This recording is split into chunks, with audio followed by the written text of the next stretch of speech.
Hello students, I am Ajit Upadhyay. In today's video lecture, we will study about second part of very important chapter, that is electrochemistry. Okay student, in first lecture, we will discuss about introduction of electrochemistry. In that lecture,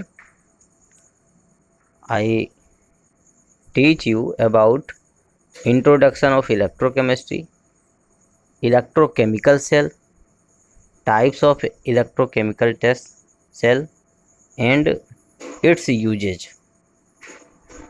In this lecture, we will study about how electrochemical cell is work. Okay मतलब हमारा जो electrochemical cell है, हम सभी जानते हैं कि ये दो पार्ट में इसको डिवाइड किया गया था। एक को हमने बताया था इलेक्ट्रोलाइटिक सेल और सेकंड बताया था वोल्टाइक सेल, या उसका नाम गैल्वेनिक सेल भी रखा गया था। वोल्टाइक सेल में जैसा कि सभी जानते हैं कि हम लोग इसमें केमिकल एनर्जी को इलेक्ट्रिकल एनर्जी में चेंज करते हैं, जबकि इलेक्ट्रोलाइटिक सेल में इलेक्ट्रिकल एनर्जी को केमिकल एनर्जी में चेंज किया जा सकता है। अब हम आपको आज यहाँ पे वोल्टाइक सेल यानी गैल्वेनिक सेल के कंस्ट्रक्शन के बारे में बताने वाले हैं। ओके बेटा, तो आपको जो डायग्राम दिख रहा है, इस डायग्राम में आप ध्यान से देखेंगे तो इसमें एक सॉल्यूशन है और उसमें एक रॉड डिप की गई है। जैसे एग्जाम्पल के लिए जिंक नाइट्रेट के सॉल्यूशन में जिंक की रॉड हमने डिप करी है, कॉपर नाइट्रेट के सॉल्यूशन में कॉपर की रॉड डिप करी है, और इसको एक एक्सटर्नल सर्किट से हमने जोड़ दिया है, वायर से जोड़ दिया है, बीच में वोल्ट मीटर लगा दिया है और स्विच लगा दिया है। ओके बेटा, अब ये एक ऐसा एक्सपेरिमेंट है जिससे हम जो है वोल्टाइक सेल बना सकते हैं, यानी with the help of this system, this device, we can convert chemical energy into electrical energy. But इसके एक्सटर्नल सर्किट के बारे में मैंने बताया, इंटरनल सर्किट को पूरा करने के लिए हम लोग साल्ट ब्रिज का यूज करते हैं। ये साल्ट ब्रिज क्या होता है, अब आपको पिंक कलर की जो लाइन दिख रही है, ये साल्ट ब्रिज है। ये यू शेप की एक ट्यूब होती है, ओके बेटा, जो इन दोनों सॉल्यूशंस को आपस में जोड़ती है। और इस यू शेप के जो ट्यूब है, इसमें हम लोग स्ट्रॉन्ग इलेक्ट्रोलाइट लाइक KCl है ना, KNO3 वगैरह इसमें भर देते हैं। साथ में इसमें अगर एक लिक्विड होता है, जेली लाइक लिक्विड होता है, उसको भी इसमें भर देते हैं ताकि डेंसिटी ज़्यादा हो। इसके किनारों पे हम लोग कॉटन लगा देते हैं और इन दोनों सॉल्यूशन में उसको डीप कर देते हैं। अब इस साल्ट ब्रिज का यूज क्या है, बहुत इंपॉर्टेंट यूज है। इसके दो मेन यूज हैं या दो मेन रोल हैं इस केमिकल सेल में, यानी वोल्टाइक सेल में साल्ट ब्रिज के दो मेन रोल थे। क्या रोल है, सबसे पहले तो ये इलेक्ट्रिकल न्यूट्रलिटी को मेंटेन करता है, यानी जिस भी कंटेनर में चार्ज कम ज़्यादा होंगे, जैसे एक कंटेनर में पॉजिटिव चार्ज इंक्रीज करेंगे, अभी मैं आगे आपको बताऊंगा कि किस तरीके से किसी एक कंटेनर में पॉजिटिव चार्ज बढ़ेंगे और एक में नेगेटिव। जिधर नेगेटिव बढ़ेंगे तो इस साल्ट ब्रिज में से नेगेटिव को न्यूट्रल करने के लिए पॉजिटिव आयंस उधर ट्रांसफ़र हो जाएंगे। इस तरीके से ये इलेक्ट्रिकल न्यूट्रलिटी को मेंटेन करता है। और सेकंड थिंग, ये इंटरनल सर्किट प्रोवाइड कराता है। और हम सभी जानते हैं कि जो भी ये रिएक्शन होती है, यानी इसमें जो केमिकल रिएक्शंस टेक्स प्लेस होती हैं, उनको हम रेडॉक्स रिएक्शन बोलते हैं। और redox reactions are those reactions in which oxidation and reduction both are takes place. अब किस पोल पे ऑक्सीडेशन होगा और किस पोल पे रिडक्शन होगा, तो आपको यहाँ पे दो पोल दिखाई दे रहे हैं, जिंक है और कॉपर है। जिंक की रिएक्टिविटी ज़्यादा है, इसका अब यहाँ पे ऑक्सीडेशन होने वाला है, जिंक का ऑक्सीडेशन होगा और इसको हम एनोड बोलेंगे। वहीं पे कॉपर का क्या होगा, कॉपर का रिडक्शन होगा और इसको हम कैथोड बोलेंगे। ओके बेटा, तो ये आप अपने दिमाग में रखिएगा। और जो एनोड होते हैं उस पर नेगेटिव चार्ज होता है। याद करने का तरीका है एनऑक्स। आयन ऑक्स माने एनोड पे ऑक्सीडेशन, और रेड कैट मीन्स होता है रिडक्शन ऑन कैथोड, यानी जहाँ रिडक्शन होगा उसको कैथोड बोलेंगे। आयन ऑक्स का मतलब होता है एनोड पे ऑक्सीडेशन होगा, और एनोड को नेगेटिव चार्ज से रिप्रेजेंट करेंगे यहाँ पे, कैथोड को पॉजिटिव चार्ज से रिप्रेजेंट करेंगे। ओके बेटा, अब आपके सामने ये एक वोल्टाइक सेल है, इसको हम गैल्वेनिक सेल भी बोलते हैं। सारे डायग्राम देख करके आप सारी चीज़ों के बारे में बता सकते हैं। यहाँ पे एक कॉपर मेटल है, एक आपके पास जिंक मेटल है, रॉड है, इसको डीप की गई है। अब आप यहाँ पे समझने की कोशिश करें कि जहाँ पे ऑक्सीडेशन होगा, यानी जिस मेटल का ऑक्सीडेशन होगा उसमें से इलेक्ट्रॉन निकल करके, यानी वो इलेक्ट्रॉन को लूज करेगा, क्योंकि हमेशा उसका ऑक्सीडेशन होने के लिए क्या होना है, ऑक्सीडेशन स्टेट इंक्रीज होनी है। तो जैसे जिंक का ऑक्सीडेशन स्टेट जब बढ़ाना है तो zinc is converted into Zn++, और इधर क्या होगा, जो कॉपर प्लस प्लस हमारे सॉल्यूशन में था वो कन्वर्ट हो जाएगा, वो इलेक्ट्रॉन को गेन करेगा और कॉपर डिपॉजिट हो जाएगा, यानी इधर की रॉड जो कम रिएक्टिव मेटल की रॉड है वो मोटी होती चली जाएगी, और जो अपनी हाई रिएक्टिव मेटल की रॉड है वो डिके होती चली जाएगी। तो इस तरीके से, और ये आप देखेंगे कि इलेक्ट्रॉन्स का आराम से ट्रांसफ़र हो जाएगा, और जहाँ इलेक्ट्रॉन का ट्रांसफ़र होगा तो flow of electron is called electricity, और आप कह सकते हैं कि वो इलेक्ट्रिसिटी का फ्लो वहाँ पे हो रहा है। मीन्स क्या है बेटा, इसमें बहुत बड़ी बात कोई नहीं है।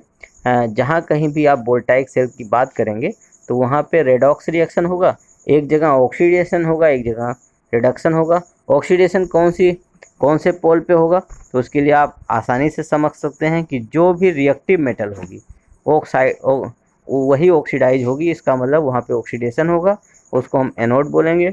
एनोड पे नेगेटिव चार्ज होता है। ऑन द अदर हैंड जो हमारी कम रिएक्टिव मेटल होगी उसका रिडक्शन होगा, और रिडक्शन को हम लोग कैथोड बोलेंगे, और उसके ऊपर पॉजिटिव चार्ज से उसे रिप्रेजेंट करेंगे। आई होप आपको बेहतर तरीके से समझ में आ रहा होगा।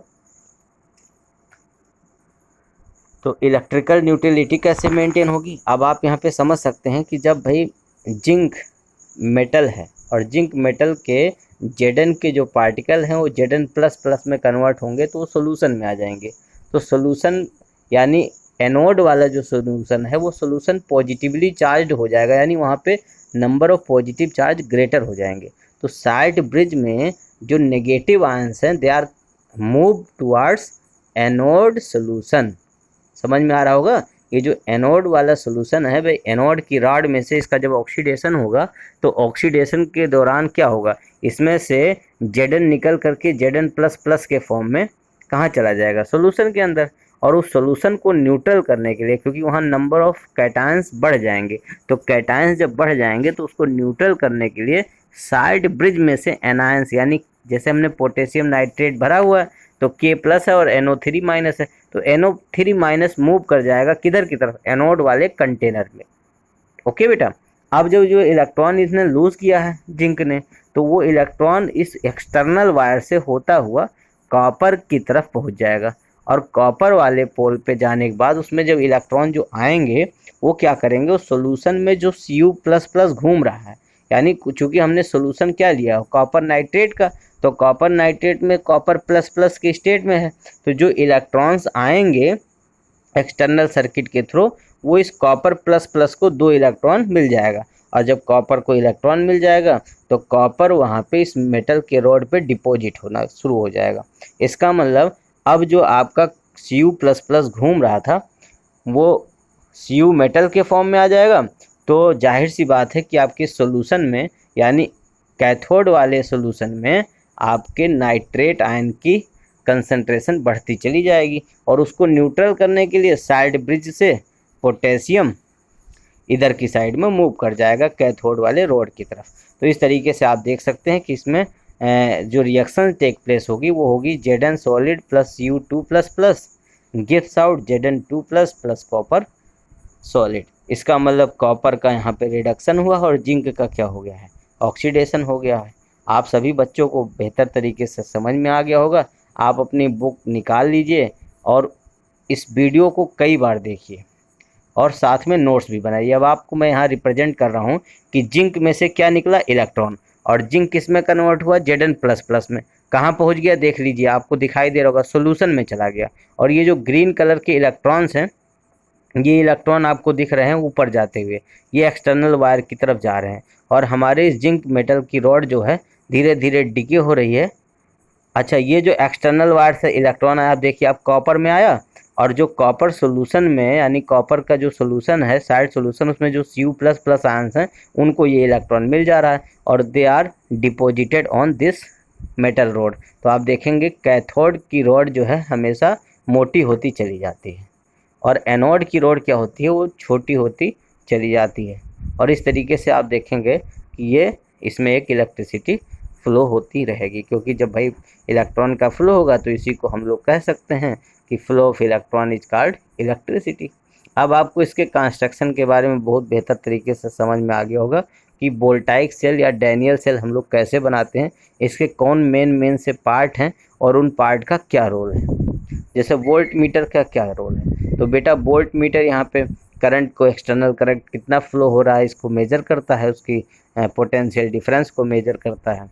साथ में आपसे ये कहा जाए कि भाई इसमें जिंक मेटल का क्या रोल है, कॉपर मेटल का क्या रोल है, तो zinc is more reactive than copper, तो जिंक यहाँ पे एनोड का पोल बनाती है। और कैथोड का पोल कौन बनाता है, कॉपर का बनाता है। आती है बात साल्ट ब्रिज, तो साल्ट ब्रिज का कंस्ट्रक्शन कैसे होता है, यू शेप की ट्यूब होता है, इसमें अगर अगर नाम का लिक्विड होता है, साथ में इसमें जो है एक स्ट्रॉन्ग इलेक्ट्रोलाइट भर देते हैं, दोनों किनारों पे कॉटन लगा देते हैं और डीप कर देते हैं, यानी ये इसके दोनों पोल सॉल्यूशन में डीप होने चाहिए। ठीक है बेटा। और इसमें रेडॉक्स रिएक्शन टेक प्लेस होती हैं, और रेडॉक्स रिएक्शन को टेक्स प्लेस होने के बाद ये आपका सेल काम करने लगता है। अब ये जो नीचे आपको Zn(S)/Zn2+ ये दिया गया है, ये सेल को रिप्रेजेंट करता है। बीच में जो डबल लाइन खींची गई बेटा, ये आपको दिख रहा होगा, ये साल्ट ब्रिज को रिप्रेजेंट करता है। तो आप यहाँ पे देख रहे होंगे कि जिंक का ऑक्सीडेशन हो रहा है, तो जो शुरुआत हम लोग करते हैं उसको हम कहाँ लिखते हैं, ऑक्सीडेशन को पहले लिखते हैं। उसके बाद डबल लाइन से हम लोग साल्ट ब्रिज को रिप्रेजेंट करते हैं, उसके बाद रिडक्शन वाली प्रोसेस को लिख देते हैं। यानी ऑक्सीडेशन को हम लोग पहले लिखते हैं, एनोड को पहले लिखा जाता है, देन साल्ट ब्रिज का सिंबल लगाया जाता है, देन कैथोड वाली रिएक्शन लिखी जाती है। ओके बेटा, तो पहले हमने Zn से Zn++ को लिखा है, फिर साल्ट ब्रिज का निशान लगाया है, उसके बाद कॉपर का रिडक्शन रिप्रेजेंट किया है। तो जहाँ कहीं भी ऐसा आपको रिप्रेजेंटेशन ऑफ सेल दिया जाएगा, तो आप इसमें याद रखिएगा, पहले आप ऑक्सीडेशन की प्रोसेस को लिखेंगे, ओके, देन आप साल्ट ब्रिज का सिंबल बनाएंगे, और देन आप रिडक्शन की प्रोसेस लिखेंगे। तो ऐसा है कि आपको कंपटीशंस में तमाम रिएक्शंस दी जाएंगी और उनको उनके सेल को रिप्रेजेंट करने को कहा जाएगा, तो आप उस सेल को रिप्रेजेंट कर सकते हैं। यानी यहाँ पे आपको ये लिखना है कि पहले आपको क्या करना है कि राइट हैंड साइड पे आपको क्या करना है, ऑक्सीडेशन को लिख देना, उसके बाद आपको क्या करना है कि साइड ब्रिज का सिंबल और देन रिडक्शन की प्रोसेस को लिख देना है। और हम लोग 11th क्लास में पढ़ते भी हैं कि अगर आपको इस सेल का ईएमएफ निकालना हो तो ई राइट माइनस ई लेफ्ट लिखते हैं। ई राइट का मतलब राइट मतलब ऑक्सीडेशन हो गया, अरे सॉरी रिडक्शन की प्रोसेस हो गई, और लेफ्ट का मतलब हो गया ऑक्सीडेशन। तो आप यहाँ पे ये भी लिख सकते हैं, E cell is equal to E reduction minus E oxidation, ऐसा भी लिखा जा सकता है। अब आपको ऑक्सीडेशन हाफ सेल की वैल्यू दी हो, रिडक्शन हाफ सेल की वैल्यू दी है, तो आप पूरे सेल का क्या निकाल सकते हैं, इलेक्ट्रोड पोटेंशियल निकाल सकते हैं। अच्छा बेटा, जो एक आपकी अगर खाली इसमें जैसे दो आपने बीकर दिख रहे हैं, इन दोनों बीकर को जो साइड ब्रिज से जोड़ा गया, इनको अलग अलग कर दें तो हम इनको हाफ सेल बोलते हैं। क्या बोलते हैं, हाफ सेल बोलते हैं। ठीक है बेटा, तो हाफ सेल बोलते हैं, और अगर हम इनको एक साथ जोड़ देते हैं तो पूरा ये वोल्टाइक सेल बन जाता है या डैनियल सेल बन जाता है। अब यहाँ पे हम लोग बात करेंगे कि हर जितने भी मेटल होंगे, अगर उस मेटल को उसी के साल्ट के 1% यानी 1 मोलर कंसंट्रेशन सोल्यूशन में डीप किया जाए तो उसका जो ईएमएफ होता है वो हाफ सेल का ईएमएफ बोला जाता है। जैसे अभी आपने लिखा था ना, ई राइट माइनस ई लेफ्ट, तो ई राइट की वैल्यू उसके 1 मोलर कंसंट्रेशन से ही निकाली जाती है। यहाँ पे आपको हाइड्रोजन इलेक्ट्रोड पोटेंशियल की बात की जाएगी, जिसको हम SHE बोलते हैं, स्टैंडर्ड हाइड्रोजन इलेक्ट्रोड की बात भी हम लोग करेंगे। उस हाइड्रोजन इलेक्ट्रोड में करते क्या हैं, आपको जो है एक मोलर एक एसिड का सॉल्यूशन लेना होता है और उसमें प्लेटिनम की रोड लगाते हैं और साथ में हाइड्रोजन फ्लो कराते हैं। तो जो इलेक्ट्रोड पोटेंशियल निकल के आएगा उसको हम लोग हाइड्रोजन इलेक्ट्रोड यानी स्टैंडर्ड हाइड्रोजन इलेक्ट्रोड पोटेंशियल बोलेंगे। अब आप यहाँ पे देख रहे हैं एक बीकर में एक रॉड डिप की गई, मान लीजिए कॉपर है, तो अब इसको हम हाफ सेल बोलेंगे। इस इतने पोर्शन को क्या बोलेंगे, हाफ सेल। और जब दो हाफ सेल आपस में मिलती हैं तो उसी को हम लोग डैनियल सेल या वोल्टाइक सेल बोल सकते हैं। ओके बेटा, साथ के साथ आप नोट डाउन भी करते जाइए। ये डायग्राम आप देख सकते हैं कि अगर किसी एक मेटल के साल्ट सॉल्यूशन के साथ उसका क्या निकालना है, ईएमएफ निकालना, तो आप इस रिप्रेजेंटेशन को समझिए ध्यान से। देखिए कैथोड पे यहाँ पे या एनोड की तरफ देख जाते हैं तो हाइड्रोजन गैस है, उसका प्रेशर कितना 1 एटमॉस्फेरिक प्रेशर है। साथ में HCl गैस भरी हुई, HCl का सॉल्यूशन था 1 मोलर। आप वीडियो को पॉज करके पीछे करके देख सकते हैं। तो अगर किसी हाइड्रोजन के मतलब करस्पॉन्डिंग हम किसी भी सेल का क्या निकालते हैं, ईएमएफ निकालते हैं, तो उस सेल का ईएमएफ वो फिक्स होता है।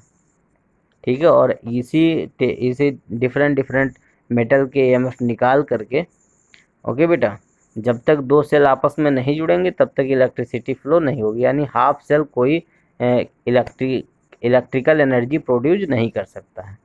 ओके बेटा, हाफ सेल अकेला केमिकल एनर्जी को इलेक्ट्रिकल एनर्जी में कन्वर्ट नहीं कर सकता है।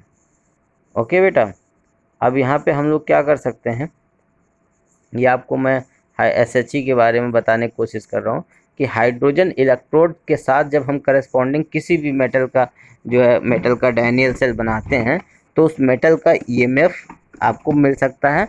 और इसी के बेस पे एक पूरी सीरीज़ तैयार की गई है जो आपकी बुक में बनाई गई है। उस सीरीज़ को आप दिमाग में बिठा लीजिए।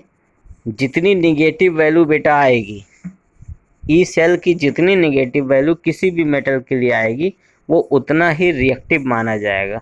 इसका मतलब उस मेटल का बहुत इजीली ऑक्सीडेशन किया जा सकता है और इसका मतलब वो बहुत ही अच्छा रिड्यूसिंग एजेंट हो सकता है। अब यहाँ पे hydrogen electrode, standard hydrogen electrode की बात की जा रही है। प्लेटिनम इलेक्ट्रोड को डीप किया गया है।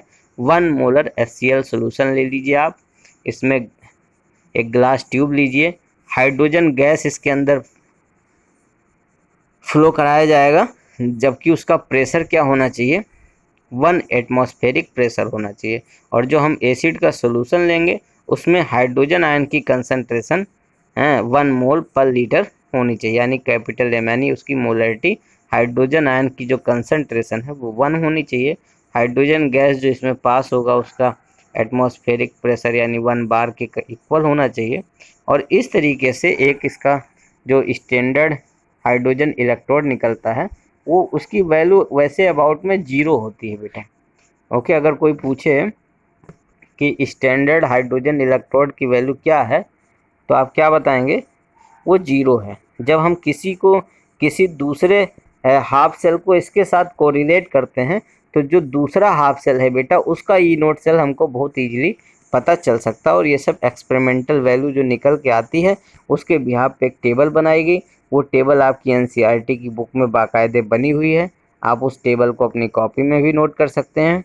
और उसमें आपको या उनकी ज़्यादा वैल्यू आपको याद नहीं करनी है क्योंकि सारी वैल्यूज़ पेपरों में दी हुई रहती हैं। ओके, जब भी आपको किसी कंपटीशन में जाएंगे, किसी बोर्ड एग्जाम में जाएंगे, वो वैल्यू आपको दी रहेगी। तो वैल्यू नहीं याद करना, बट उनका सीक्वेंस अगर आपको याद हो जाता है, समझ में आ जाता है तो बहुत अच्छी बात है। ओके बेटा, अब इस पे आपको ये साथ के साथ आप नोट्स भी बनाते रहिए और ये जान लीजिए कि किसी भी मेटल का अगर आपको इलेक्ट्रोड पोटेंशियल निकालना है तो उसको किसके साथ कोरिलेट करना पड़ेगा, हाइड्रोजन इलेक्ट्रोड के साथ कोरिलेट करना पड़ेगा।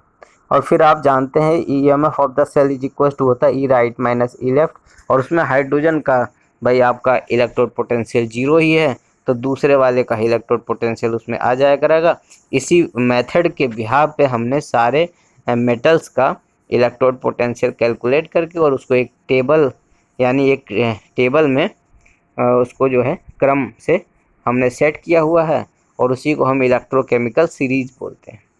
तो उस इलेक्ट्रोकेमिकल सीरीज के ऑर्डर अगर आपको याद है तो आपके लिए बहुत फ़ायदेमंद होगा, क्योंकि उससे आपको पता चल सकता है कि कौन सी मेटल से ज़्यादा रिएक्टिव है।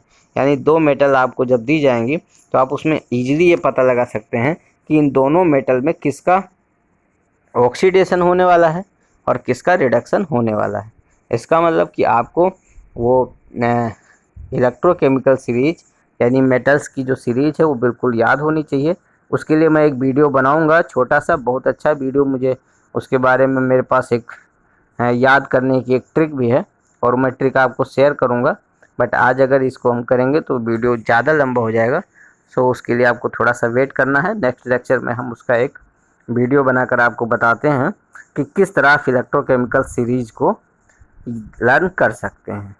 और अगर आपके पास कोई आइडिया है तो आप कमेंट करके भी हमको बता सकते हैं। अगर आपने पहले से याद कर रखा है यानी 11th क्लास में आपने याद किया हुआ है तो आप हमको शेयर कर सकते हैं।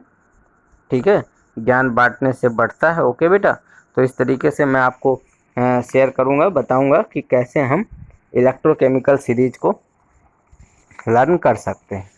ओके बेटा, तो आज हमने इस वीडियो में क्या बात किया है, हमने कंस्ट्रक्शन की बात कर रहे हैं यहाँ पे, कौन कौन से जो है पार्ट होते हैं। उसके बाद हमने हाइड्रोजन स्टैंडर्ड हाइड्रोजन इलेक्ट्रोड की बात की है।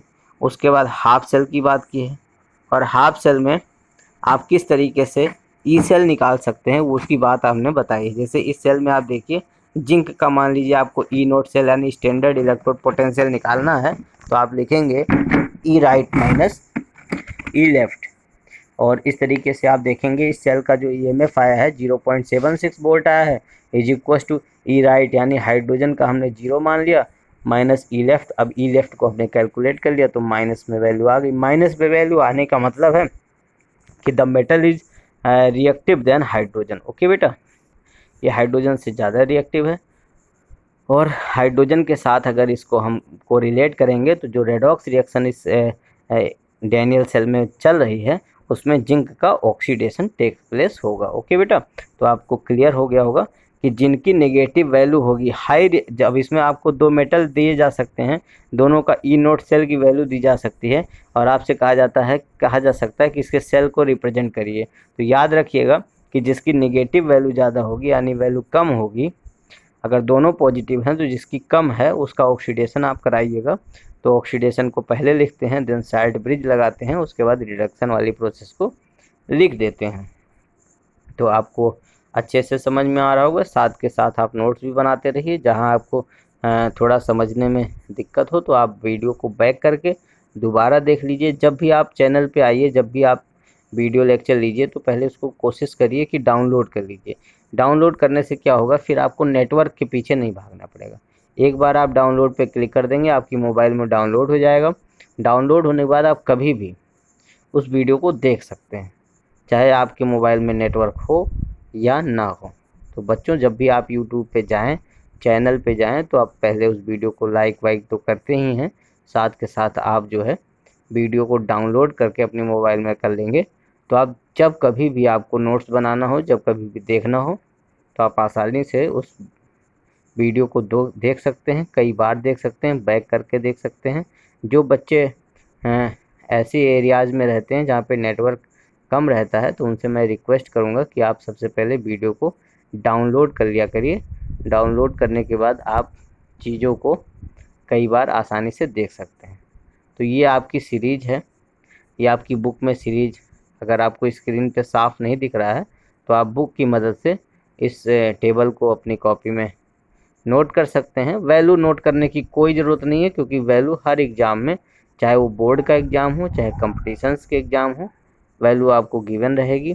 बट आपको एक जनरल आइडिया पता होना चाहिए कि कौन सी मेटल किस मेटल से ज़्यादा रिएक्टिव है।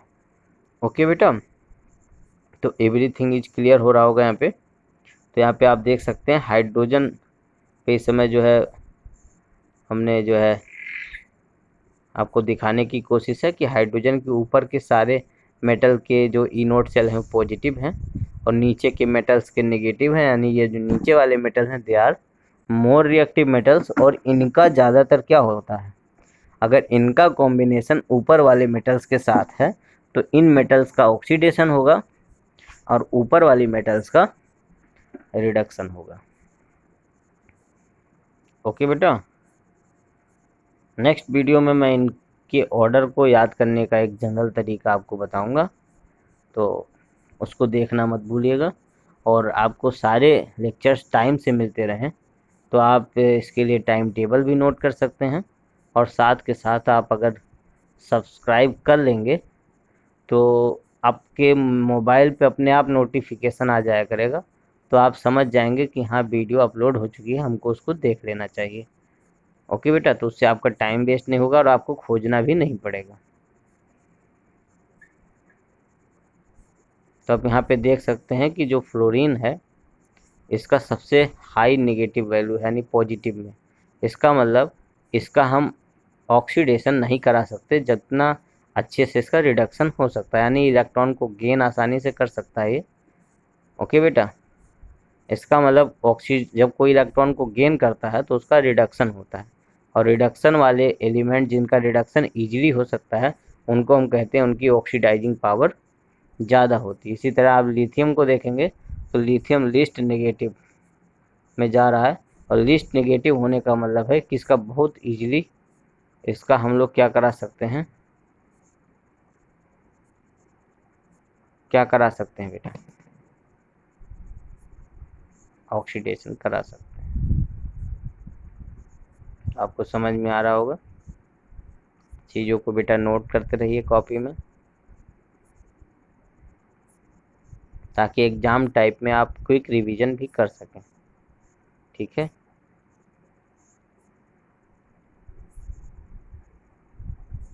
ओके। अब यहाँ पे लिथियम को स्ट्रॉन्ग रिड्यूसिंग एजेंट बताया गया है, तो Li++ को वीक रिड्यूसिंग एजेंट बोला जा सकता है।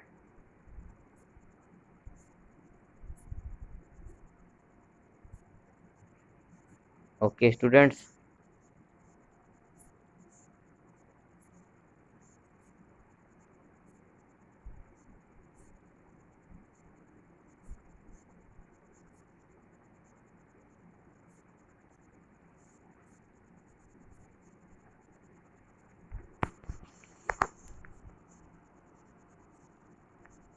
डेटा टेबल को आप अपनी कॉपी में नोट करते जाइए। यहाँ पे आप ये देख सकते हैं कि वीक ऑक्सीडाइजिंग एजेंट है Li++, जबकि Li solid strong oxidising agent है। ओके, स्ट्रॉन्ग रिड्यूसिंग एजेंट, इसका मतलब रिड्यूसिंग एजेंट होने का मतलब है कि इसका ऑक्सीडेशन बहुत इजीली हो सकता है। ऑक्सीडेशन होने का मतलब है कि बहुत इजीली अपने इलेक्ट्रॉन को लूज कर सकता है और पॉजिटिव स्टेट में जा सकता है। जीरो से पॉजिटिव में जाने की टेंडेंसी इसकी ज़्यादा है। ओके बेटा, तो आप आज आपको ज़्यादा फोकस किस पे देना है, एक तो कंस्ट्रक्शन पे देना है कि आप डैनियल सेल की कंस्ट्रक्शन के बारे में जान जाइए, साइड ब्रिज का क्या रोल है इसके बारे में समझ जाइए। साइड ब्रिज का क्या रोल है इसके बारे में समझने के बाद हाफ सेल क्या होता है वो समझ लीजिए। हाइड्रोजन स्टैंडर्ड हाइड्रोजन इलेक्ट्रोड क्या होते हैं और उसका यूज क्या है, मेन यूज इसका है इलेक्ट्रोकेमिकल सीरीज बनाने में, उसका सबसे महत्वपूर्ण यूज होता है। ओके बेटा, तो इस तरीके से आप थोड़ी स्टडी इलेक्ट्रोकेमिकल सीरीज की भी करेंगे और इसके बारे में सोचेंगे, देखेंगे बुक्स में, क्योंकि इसमें थोड़ा स्क्रीन में आपको साफ नहीं दिखाई पड़ेगा, तो आप यहाँ पे बुक की मदद लेंगे और उनको समझने की कोशिश करेंगे। जब आप आज थोड़ा सा दिमाग में बिठा लेंगे तो मैं जब ट्रिक बताऊंगा अगली वीडियो में तो आप उसको बहुत आसानी से समझ जाएंगे, बहुत आसानी से आपको चीज़ें याद हो जाएंगी कि ये इलेक्ट्रोकेमिकल सीरीज का जो है सीरीज किस तरीके से आप अपने दिमाग में बिठा सकते हैं। ओके बेटा, क्योंकि इस सीरीज का बहुत बड़ा योगदान होने वाला है, आगे जितनी भी रिएक्शंस आएंगी उसमें ये डिसाइड करना कि किसका ऑक्सीडेशन होना है, किसका रिडक्शन होना है। तो जब तक सीरीज आपको याद नहीं होगी, जब तक इसके इसके सीक्वेंस आपको याद नहीं होंगे, तब तक आप ये पता लगाना आपके लिए मुश्किल हो जाएगा कि किसका ऑक्सीडेशन हो सकता है, किसका रिडक्शन। अब यहाँ पे आपसे पूछा जा रहा है कि which of the following is the strong oxidising agent. Strong oxidising agent, oxidising agent वो होता है जिसका रिडक्शन इजीली हो जाए। अब इजीली रिडक्शन होने का मतलब है कि देखिए कौन कहाँ जा सकता है। रिडक्शन होने का मतलब है कि पॉजिटिव स्टेट से कहाँ चला जाए, वो नेगेटिव स्टेट में चला जाए।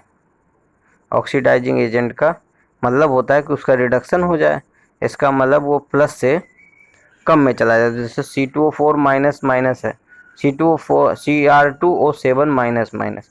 तो आप क्या करेंगे, सोल्यूशन आपको करना है तो आप सबसे पहले यहाँ पे जाएंगे, इस टेबल को चेक करेंगे, और जिसकी ज़्यादा निगेटिव वैल्यू आ जाएगी वो तो स्ट्रॉन्ग रिड्यूसिंग एजेंट होता है, और जिसकी जितना पॉजिटिव वैल्यू आ जाएगी वही उतना स्ट्रॉन्ग ऑक्सीडाइजिंग एजेंट होगा।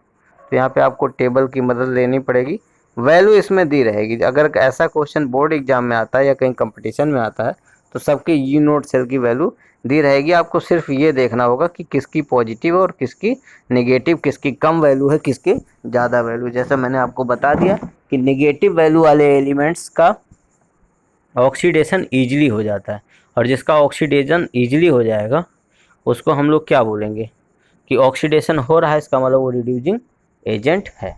ओके बेटा, तो रिड्यूसिंग एजेंट कौन बेस्ट होगा, जो दूसरों को रिड्यूस करा दे। और दूसरों को रिड्यूस कराने के लिए उसको खुद को क्या होना पड़ेगा, ऑक्सीडाइज होना पड़ेगा।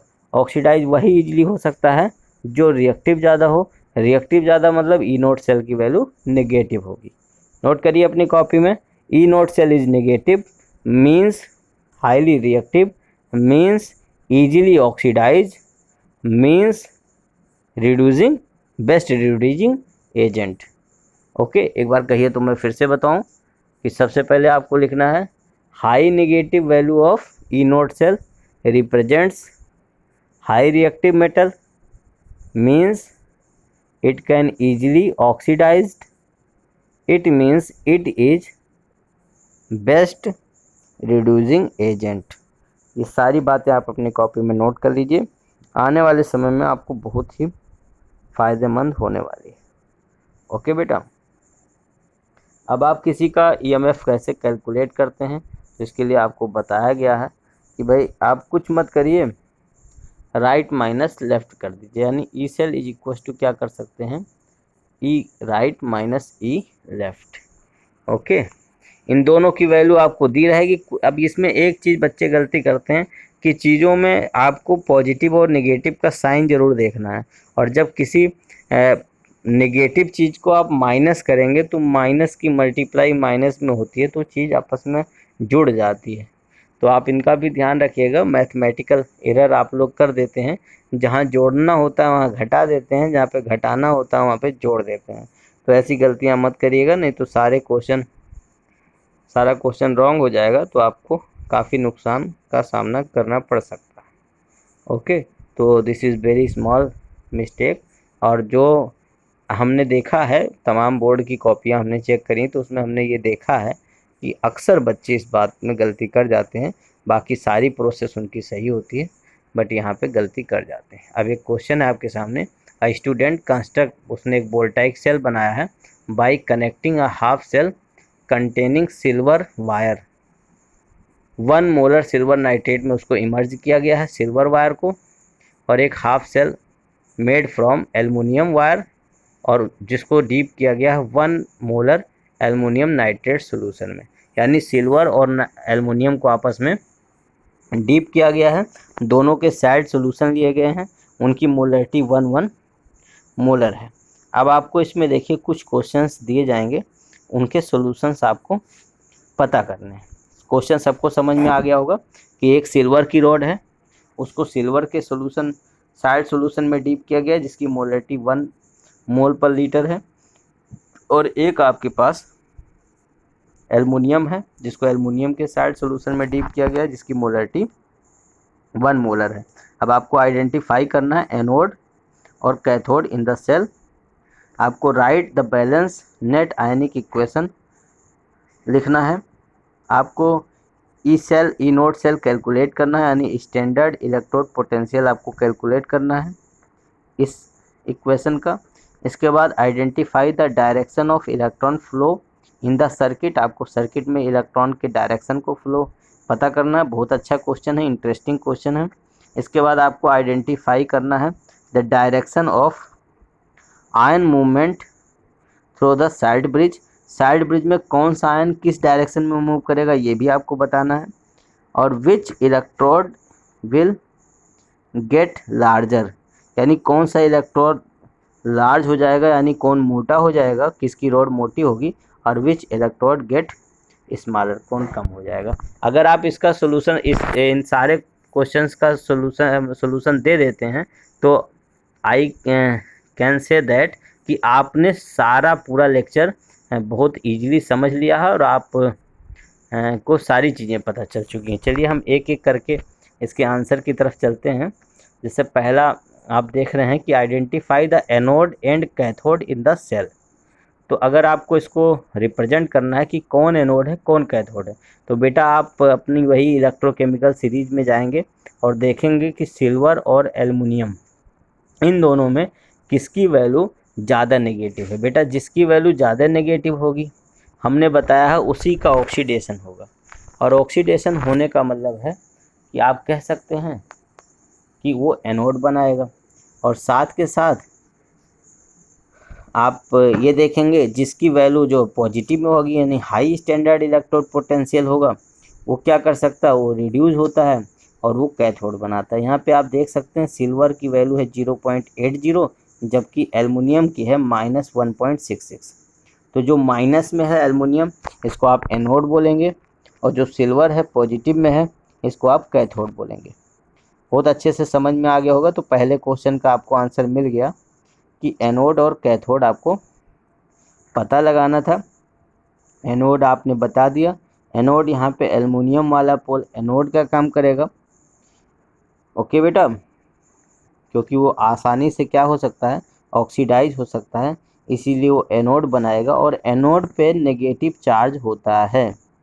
ओके बेटा, दूसरी बात आती है कि भाई सिल्वर का जो इलेक्ट्रोड पोटेंशियल है वो पॉजिटिव है यानी ग्रेटर वैल्यू है, इसका मतलब वो रिडक्शन होगा सिल्वर का, और सिल्वर का रिडक्शन होगा तो उसको आप क्या बोल सकते हैं, कैथोड बोल सकते हैं। और कैथोड पे नेगेटिव चार्ज होता है।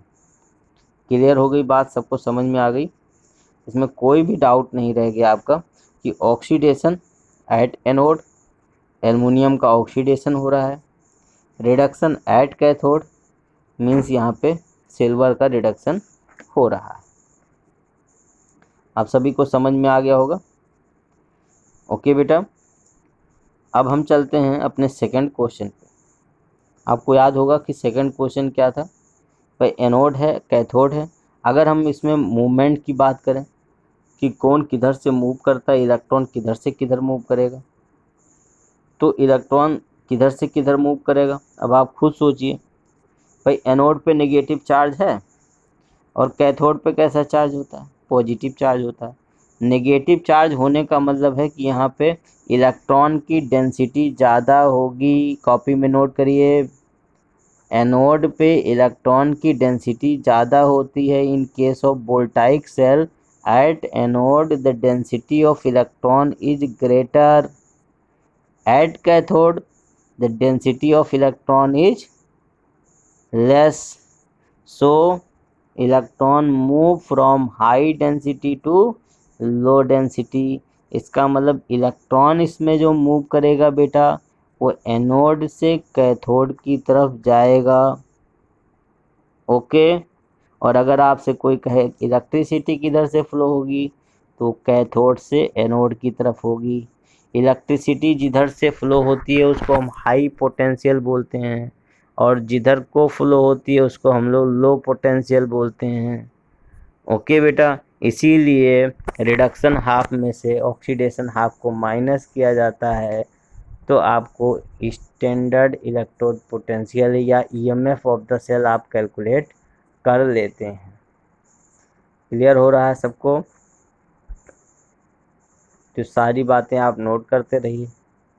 आपने ये भी पता लगा लिया कि कौन सा इलेक्ट्रॉन किस डायरेक्शन से किस डायरेक्शन में मूव करेगा, और साथ के साथ अब इसमें आ रहा है कि what is the balance net ionic equation.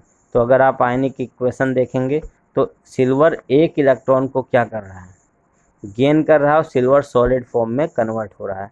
साथ में एल्युमिनियम अपने 3 इलेक्ट्रॉन को क्या कर रहा है, लूज कर रहा है। तो अगर इलेक्ट्रॉन को आपको बराबर करना है तो सिल्वर वाली इक्वेशन को 3 से मल्टीप्लाई आप कर दीजिए, यानी 3Ag plus plus electron 3 electron minus gives out 3Ag solid. Okay बेटा, तो इस तरीके से फिर आप इसको इक्वेशन को करेंगे, नेट इक्वेशन निकालेंगे, इलेक्ट्रॉन से इलेक्ट्रॉन कट जाएगा, तो आपको एक फाइनली जो मिलेगी रिएक्शन वो मिलेगी, यानी 3Ag plus plus Al gives out Al3 plus plus 3Ag।